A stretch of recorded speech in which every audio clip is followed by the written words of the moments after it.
दोस्तों, विद्यार्थी learning hub में आपका स्वागत है। मैं दयानंद DN आज भूगोल के अपवाह तंत्र को लेकर आया हूं, जो कि एक वन लाइनर फॉर्मेट में होगा और यह भूगोल का पार्ट 3 होगा, जो कि घटना चक्र सामान्य ज्ञान जागरूकता से लिया गया है। तो इसमें आज हम लोग अपवाह तंत्र देखेंगे भारत में, जैसे कि हिमालय की नदियाँ जो अपवाह तंत्र है, प्रायद्वीपीय भारत की नदियों का अपवाह तंत्र है। इन सबको अच्छे से वन लाइनर फॉर्मेट के तहत दिया गया है, जिसे हम लोग कंप्लीट करेंगे।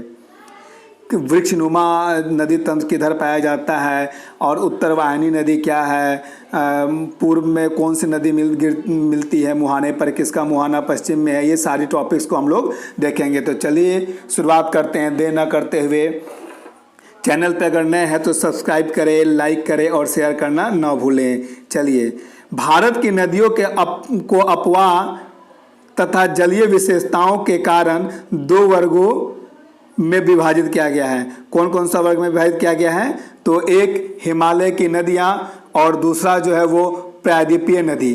तो 2 तरह से बांटा गया है। हिमालय से निकलने वाली नदियों को हिमालय नदियाँ और दक्षिण भारत की नदी को प्रायद्वीपीय नदियाँ कहा गया है। अब हिमालय से जो नदियाँ निकलती हैं उन्हें देखते हैं। तो गंगा, सिंधु, सतलज, ब्रह्मपुत्र आदि नदियाँ हिमालयी नदियाँ हैं। सिंधु नदी मानसरोवर झील के निकट सिनका बौब हिमनद से निकलती है। तो सिंधु नदी कहाँ से निकलती है? मानसरोवर झील के निकट सिनका बौब हिमनद से निकलती है।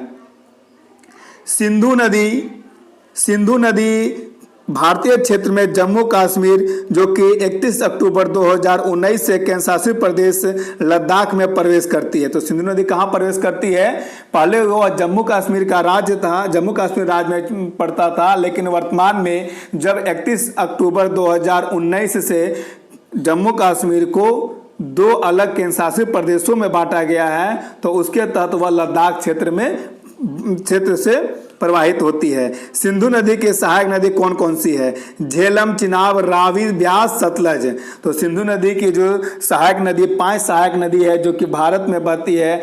झेलम, चिनाब, रावी, ब्यास और सतलज नदी है। और भी नदियां हैं, लेकिन ये नदियां भारत में इनकी सहायक नदियों का काम करती हैं। सिंधु नदी की सबसे बड़ी नदी सहायक कौन है? चिनाब नदी जो है सिंधु नदी की सबसे बड़ी नदी सहायक नदी है। भारत और पाकिस्तान के मध्य सिंधु नदी के जल बंटवारे के लिए 1960 में सिंधु जल समझौता किया गया था, जिसकी मध्यस्थता किसने की थी? तो वर्ल्ड बैंक ने की थी। सिंधु जल समझौता 1960 के आधार पर भारत सिंधु के संपूर्ण जल का मात्र 20% ही उपयोग कर सकता है। कौन? भारत। यह जो 1960 में समझौता हुआ था सिंधु, तो समझौता किसके साथ हुआ था? भारत और पाकिस्तान के साथ, जिसकी मध्यस्थता किसने की थी? वर्ल्ड बैंक ने की थी। चिनाब नदी को हिमाचल प्रदेश में चंद्रभागा कहा जाता है। चिनाब नदी को हिमाचल प्रदेश में क्या कहा जाता है? चंद्रभागा कहा जाता है। सतलज नदी का उद्गम तिब्बत में कैलाश पर्वत के दक्षिण में मानसरोवर झील के निकट राक्षस ताल से हुई है। राक्षस ताल नहीं होता है, राकस ताल होता है।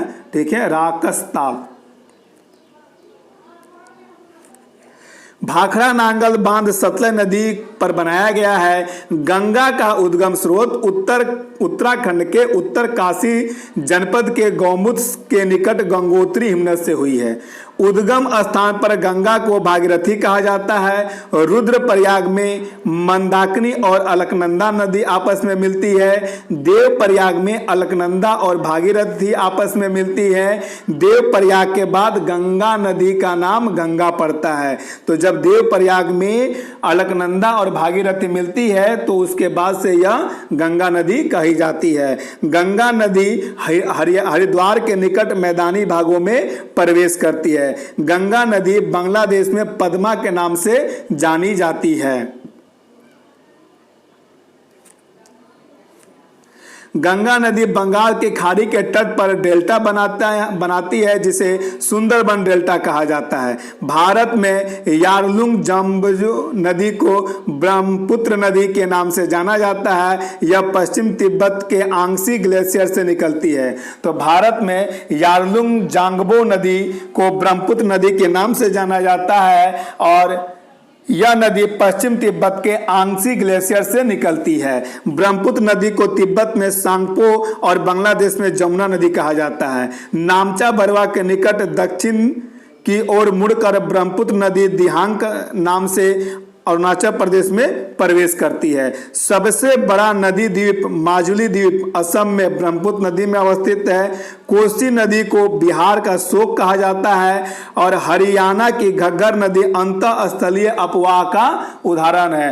अंतःस्थलीय अपवाह कहने का मतलब है वो मतलब पहाड़ के जब नीचे उतरती है नदियाँ तो वहाँ पे बड़े बड़े शिला बहुत बड़े पत्थर होते हैं जिसके नीचे से ही नदी प्रवाहित होती है, इसे ही अंतःस्थलीय नदी कहते हैं। तो हरियाणा तो मैदानी क्षेत्र है, वहाँ जहाँ हिमाचल प्रदेश के बॉर्डर को टच करता है वहाँ से नदी भीतर ही भीतर प्रवाहित होती है। चलिए आगे के क्वेश्चन को देखते हैं। अब आते हैं प्रायद्वीपीय नदी। प्रायद्वीपीय नदी से पढ़ाने से पहले मैं आपको एक बात बता दूं, सारी नदी का डिटेल्स आगे जाकर दिया गया है, जिसमें हम नदी की लंबाई, नदी का मुहाना, कहाँ से निकलती है, कहाँ जाकर मिलती है, सारी डिटेल्स दी हुई है एक ग्राफ के रूप में। प्रायद्वीपीय नदी की ढाल प्रवणता अत्यंत मंद है। महानदी प्रायद्वीपीय ढाल प्रवणता मतलब क्या हुआ, वो उसका जो ढालान है जो कि बहुत ही मंद है, इसलिए उसकी प्रवाह जो है वो धीमी होती है। महानदी गोदावरी, कृष्णा, कावेरी नदी पूर्व की तरफ प्रवाहित होती है।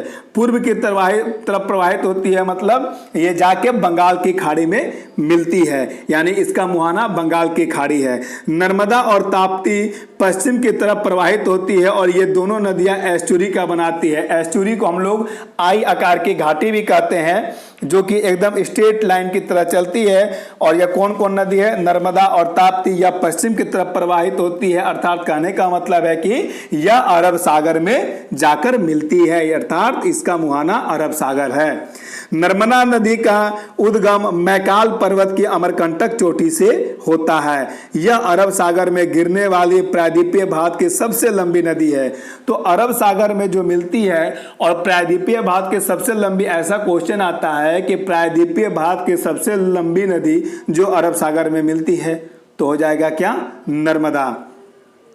मध्य प्रदेश का जबलपुर नर्मदा नदी के किनारे स्थित है। धुआंधार और भेड़ाघाट जलप्रपात जबलपुर जनपद में नर्मदा नदी पर स्थित है। गोदावरी नदी महाराष्ट्र के नासिक जनपद से निकलती है। प्रायद्वीपीय भारत की सबसे बड़ी नदी गोदावरी है। गोदावरी को वृद्ध गंगा यानी दक्षिण का गंगा कहा जाता है। लूनी नदी का उद्भव अरावली पर्वत से होता है जो कच्छ के रण में विलुप्त हो जाती है। कावेरी नदी जल बंटवारे को लेकर तमिलनाडु, कर्नाटक, केरल व पुडुचेरी के मध्य विवाद होता रहा है। चंबल नदी मध्य प्रदेश के महू के निकट निकलती है। तो चंबल नदी जो है वो मध्य प्रदेश के मऊ जिले के निकट से निकलती है। चंबल राजस्थान की एकमात्र ऐसी नदी है जो वर्ष भर बहती है और इस नदी पर प्रख्यात चूलिया जलप्रपात है। तो कभी कभी पूछता है कि चूलिया जलप्रपात किस पे अवस्थित है, तो वो चंबल नदी पे है। और राजस्थान की एकमात्र नदी जो सालों भर बहती है तो वो चंबल नदी है।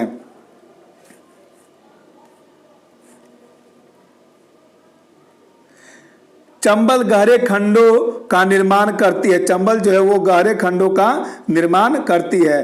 क्षिप्रा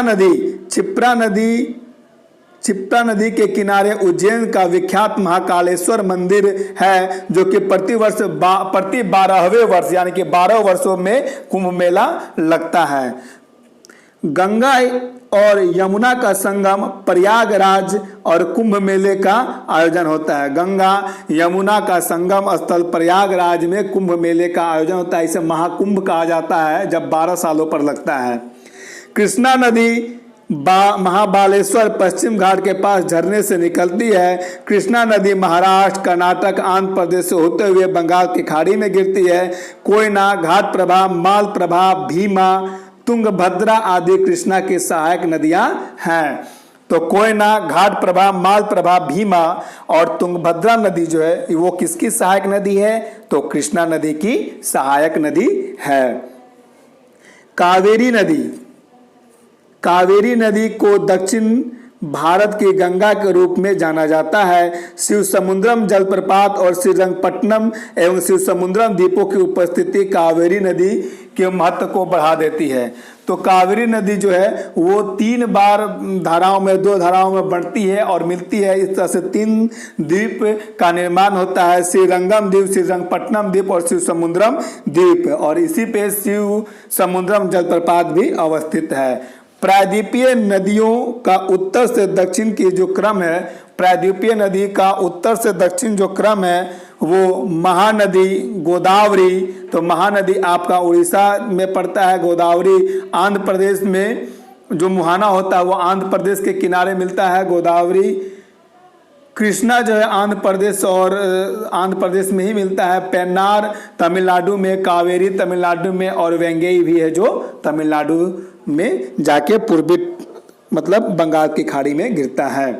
प्रायद्वीपीय नदियों का लंबाई के अनुसार घटता क्रम, सबसे लंबी नदी जो है वो आपका गोदावरी है, जिसे वृद्ध गंगा भी कहा जाता है। कृष्णा नदी, नर्मदा नदी, महानदी, कावेरी और ताप्ती स्थित हैं। भारत की नदियों को डिटेल से देखेंगे। नदी उद्गम स्थान लंबाई किलोमीटर में है, संगम या मुहाना, जैसे कि सिंधु नदी जो है वो तिब्बत में मानसरोवर झील के पास बोखर चू के निकट से एक निकलती है और 2880 किलोमीटर लंबी, इसकी पूरी लंबाई 2880 किलोमीटर है, लेकिन भारत में यह 1114 किलोमीटर यानी कि 1114 किलोमीटर लंबी है, और इसका मुहाना जो है वो अरब सागर में है। ब्रह्मपुत्र नदी जो है वो आपका तिब्बत में मानसरोवर झील के निकट आंगसी हिमानी से निकलती है, और ब्रह्मपुत्र नदी की लंबाई 2900 किलोमीटर है, लेकिन भारत में 916 किलोमीटर है, और इसका जो मुहाना है वो बंगाल की खाड़ी में है, और बंगाल की खाड़ी के मुहाने में जाने को इसे पद्मा नदी के नाम से जाना जाता है। चिनाब नदी जो है वो आपका लाहौल जनपद हिमाचल प्रदेश बड़ा लाचा दर्रा के निकट 1180 किलोमीटर है, और इसका जो मुहाना है वो सतलज नदी है। रावी नदी जो कि जिसका उद्गम जो होता है कांगड़ा जिले में रोहतांग दर्रे के समीप होता है, और इसकी जो लंबाई है 725 किलोमीटर है, जिसका मुहाना चिनाब नदी है, यानी कि यह नदी चिनाब नदी में ही जाकर मिल जाती है। रावी नदी जो है चिनाब नदी में जाकर मिल जाती है। झेलम नदी जिसका उद्गम पीर पंजाल पर्वत पर स्थित बैरीनाग अविभाजित जम्मू कश्मीर झरने से निकलती है, और 724 किलोमीटर की लंबाई होती है, और चिनाब नदी इसका मुहाना है।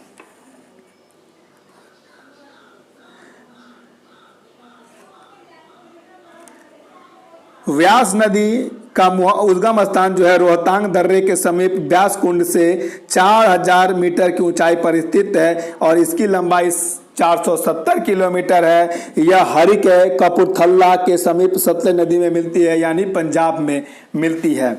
सतलज नदी का जो उद्गम स्थान है वो मानसरोवर झील के समीप स्थित राक्षस ताल यानी राकस ताल से, और इसकी ऊंचाई कितनी है समुद्र तल से 4555 मीटर, 1500 किलोमीटर इसकी लंबाई है, लेकिन भारत में यह 1050 किलोमीटर लंबी है, और इसका जो संगम होता है वो सिंधु नदी में जाकर मिल जाती है। गंगा नदी गंगोत्री के पास गौमुख हिमानी से निकलती है, जो कि समुद्र तल से 3900 मीटर से भी अधिक ऊंचाई पर है, और 25 यानी कि 2525 किलोमीटर इसकी लंबाई है, जो कि भारत में सबसे अधिक लंबी नदी है, और बंगाल की खाड़ी में इसकी मुहाना है।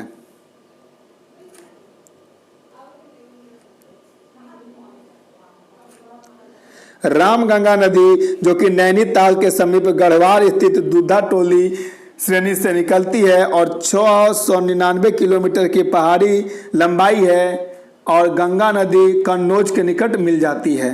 शारदा नदी जिसे काली नदी या सरयू नदी भी कहते हैं, कुमायूं हिमालय का मिलाम हिमनद से निकलती है, और इसकी लंबाई 596 किलोमीटर है। यह बहराम घाट के समीप घाघरा नदी में मिल जाती है। कौन? तो शारदा नदी। कोसी नदी जो है गोसाई थान चोटी के उत्तर में से निकलती है, और 730 किलोमीटर इसकी लंबाई है, और गंगा नदी इसका मुहाना है। यमुना नदी जो है बंदरपूछ के समीप ढाल पर स्थित यमुनोत्री हिमानी से निकलती है। 1384 किलोमीटर लंबी है, जो कि गंगा नदी में प्रयागराज में मिल जाती है। चंबल नदी मध्य प्रदेश के मालवा पठार में महू के निकट निकलती है और इसकी ऊंचाई समुद्र तल से 600 मीटर है। इसकी पूरी लंबाई 965 किलोमीटर है। किसकी? चंबल नदी की। और यमुना नदी की सहायक नदी है और यह इटावा में यमुना नदी में मिल जाती है। बेतवा नदी मध्य प्रदेश के रायसेन जिले में विंध्याचल पर्वत से निकलती है। 590 किलोमीटर लंबाई है और यमुना नदी में आकर हमीरपुर में मिल जाती है। सोन नदी अमरकंटक की पहाड़ी से निकलता है और 780 किलोमीटर लंबी है और गंगा नदी पटना में आकर मिल जाती है।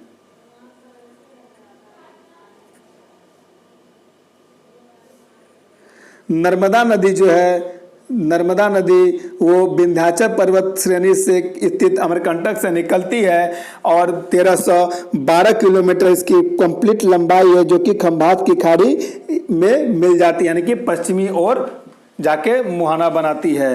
ताप्ती नदी जो है वो बैतूल जिले के मुल्ताई से मध्य प्रदेश से निकलती है। 724 किलोमीटर इसकी लंबाई है। सूरत के निकट जाके यह खंभात की खाड़ी में मिल जाती है। माही नदी जो है विंध्य पर्वतीय क्षेत्र में धार जिले मध्य प्रदेश से निकलती है और 583 किलोमीटर लंबाई है, खंभात की खाड़ी में जाकर मिल जाती है। लूनी नदी जो है वो अजमेर राजस्थान में पश्चिम अरावली पर्वत से निकलती है और 511 किलोमीटर इसकी लंबाई है, जो कि कच्छ का रण में जाके विलुप्त हो जाती है। महानदी छत्तीसगढ़ के धमतरी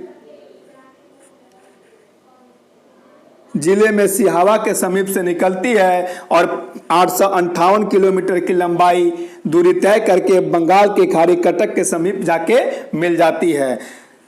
साबरमती जो है वो अरावली पर्वत उदयपुर से निकलती है और 371 किलोमीटर की लंबाई है और खंभात की खाड़ी में जाकर मिल जाती है। बनास नदी जो है खमनौर की पहाड़ी अरावली पर्वत रायसम्मत जिला में स्थित है, जो कि 512 किलोमीटर की लंबाई तय करके और चंबल नदी इसका मुहाना है। कृष्णा नदी जो है महाबलेश्वर महाराष्ट्र के समीप पश्चिम घाट से निकलती है और 1400 किलोमीटर की लंबाई तय करके यानी दूरी तय करके बंगाल की खाड़ी में जाकर मिल जाती है। कावेरी नदी जो है ब्रह्मगिरी पहाड़ी से निकलती है, जो कर्नाटक के कुर्ग जिले में स्थित है और 805 किलोमीटर लंबी है और बंगाल की खाड़ी में इसका मुहाना स्थित है। गोदावरी नदी जो है नासिक महाराष्ट्र के त्र्यंबकेश्वर से निकलती है, 1465 किलोमीटर की दूरी तय करती है और बंगाल की खाड़ी में जाकर मिल जाती है और यह प्रायद्वीपीय भारत की सबसे लंबी नदी है। इसे वृद्ध गंगा भी कहा जाता है। तुंगभद्रा नदी जो कर्नाटक के पश्चिम घाट पहाड़ की गंगा मूल चोटी से तुंगा और समीप में ही कादूर से भद्रा नदी का उद्गम है, वहीं से इसका उद्गम होता है और 531 किलोमीटर की लंबाई यानी दूरी तय करके कृष्णा नदी में जाकर मिल जाती है, यानी कि यह कृष्णा नदी की सहायक नदी है। पेन्नार नदी जो है वो नंदी श्रेणी के चेना केशव पहाड़ी कर्नाटक से निकलती है, 597 किलोमीटर की दूरी तय करके बंगाल की खाड़ी में जाकर मिल जाती है। पेरियार नदी जो है वो शिवगिरी चोटी के वन क्षेत्र में स्थित है और 244 किलोमीटर लंबाई है और अरब सागर में जाकर मिल जाती है। हुगली नदी जो है यह गंगा की एक शाखा है, जो धुलिया पश्चिम बंगाल के दक्षिण में गंगा से अलग हो जाती है। 260 किलोमीटर इसकी लंबाई है और बंगाल की खाड़ी में इसका मुहाना है। और आगे देखते हैं। अब क्या है कि नदियों के किनारे स्थित प्रमुख नगर है, इसे भी देख ही लेते हैं। जैसे नगर दिल्ली है तो दिल्ली कहाँ स्थित है? यमुना नदी के किनारे है। आगरा भी है, यमुना नदी के किनारे है। बरेली जो कि यूपी का एक जिला है, जो कि रामगंगा नदी के किनारे स्थित है। मथुरा यमुना नदी के किनारे स्थित है। कानपुर जो है वो गंगा नदी के किनारे है और प्रयागराज, जिसे पहले इलाहाबाद कहा जाता था, यह भी गंगा यमुना का संगम पर स्थित है। वाराणसी जो है वो गंगा नदी के किनारे स्थित है। कन्नौज भी है गंगा नदी के किनारे। लखनऊ जो है वो गोमती नदी के किनारे है। यह गोमती नदी गंगा की एक ऐसी सहायक नदी है जिसका जो उद्गम होता है वो मैदानी क्षेत्र में होता है। यह पीलीभीत जिले के फुलहर झील से निकलती है। अयोध्या जो है वो सरयू नदी के किनारे स्थित है। जौनपुर जो है वो गोमती नदी के किनारे स्थित है। बद्रीनाथ जो है अलकनंदा नदी के किनारे है। फिरोजपुर जो है वो सतलज नदी के किनारे है। कोलकाता जो है वो हुगली नदी के किनारे स्थित है। डिब्रूगढ़ जो है वो ब्रह्मपुत्र नदी के किनारे है। कोटा जो है वो चंबल नदी के किनारे है। उज्जैन जो है वो क्षिप्रा नदी के किनारे है। जबलपुर जो है वो नर्मदा नदी के किनारे है। गुवाहाटी जो है वो ब्रह्मपुत्र नदी के किनारे है। पंढरपुर जो है वो भीमा नदी के किनारे है। अहमदाबाद जो है वो साबरमती नदी के किनारे गुजरात में स्थित है। अहमदाबाद जो है साबरमती के किनारे गुजरात में स्थित है। जमशेदपुर झारखंड का एक जिला है जो कि स्वर्णरेखा नदी के किनारे स्थित है। हैदराबाद आंध्र प्रदेश नहीं, तेलंगाना की राजधानी है और यह मूसी नदी के किनारे स्थित है। सूरत जो है गुजरात का एक शहर है जो ताप्ती नदी के किनारे स्थित है। श्रीनगर जो है वो झेलम नदी के किनारे जम्मू कश्मीर केंद्र शासित प्रदेश का एक शहर है। कुरनूल जो है वो आंध्र प्रदेश में पड़ता है, तुंगभद्रा नदी के किनारे स्थित है। कटक जो है वो आंध्र प्रदेश में पड़ता है, महाबली नदी के किनारे स्थित नहीं है। और नासिक जो है वो गोदावरी नदी के किनारे स्थित है। और श्रीरंगपट्टनम जो है वो कावेरी नदी के तट पर स्थित है।